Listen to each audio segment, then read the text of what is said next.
আসসালামু আলাইকুম রহমতুল্লাহ। জি সম্মানিত দর্শক, আমরা এখন আছি লক্ষ্মীপুর পৌরসভা 15 নম্বর ওয়ার্ডের গুঞ্জাখালী অঞ্চলে। আমাদের শ্রমিক কল্যাণের ফেডারেশনের 15 নম্বর ওয়ার্ডের সেক্রেটারি জনাব ইউসুফের সাথে একটি ঘটনা ঘটেছে। আমরা আজকে ওয়ার্ড দায়িত্বশীলটা এখানে এসেছে, আমরা বিষয়টা ওনার মুখ থেকে শুনবো যে কী ঘটনা ঘটেছে।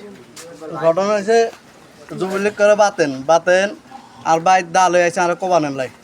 এটা কারণ কি ছিল? কারণ বেলে আমি বেলে মামলা দিছি ঠিকের নামে। এই বিষয়ে কি আপনি কোনো জানেন কিনা মামলা সংক্রান্ত? জানি না, আমি আসছিলাম কাজে, কাজে হেতে আর বাইর ডাল হয়ে গেছে আর কোবাইতে হাইলে তো আর 100% কোবাইতে। এখন এটা আপনি পরবর্তী কাকে জানাইছেন? এর পরবর্তী আমি আমার ওয়ার্ডের দায়িত্বশীল মোশারফ ভাইকে জানাইছি। হ্যাঁ, আর মোশারফ ভাই কই? মোশারফ ভাইরে জানাইছি আর কি। জি মোশারফ ভাই সামনে আসেন। আপনি এই যে যুবলীগের যে বাতেন এই সম্পর্কে কি জানছেন এবং পরবর্তীতে আপনি কি ভূমিকা নিছেন? আমি নামাজ পড়তে যাচ্ছি আসরের জামাত। এই টাইমে শুনছি যে ইউসুফের এবং দেলোয়ারের খোঁজ করতেছে বাতেন। এখন আমি নামাজের কারণে আসতে পারি না। ওই টাইমে নামাজটা শেষ করি আমি এখানে আসলাম।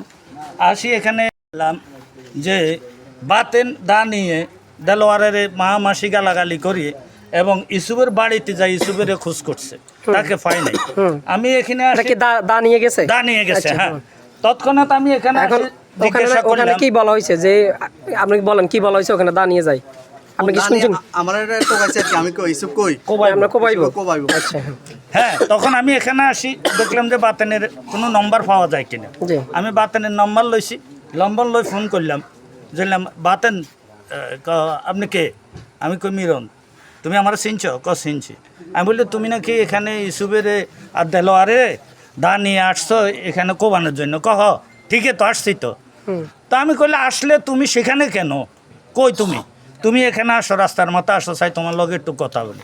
আমার তোর মতো এরকম লোক, এরকম হুজুর দুই সেদিকে আর বাড়ার লগ চলি যায়। এই ধরনের ঠেট দিছে আপনারা? হ্যাঁ, ঠেট দিছে। এর পর থেকে আমি হেরে ফোন করতেছি, ফোন উঠায় না।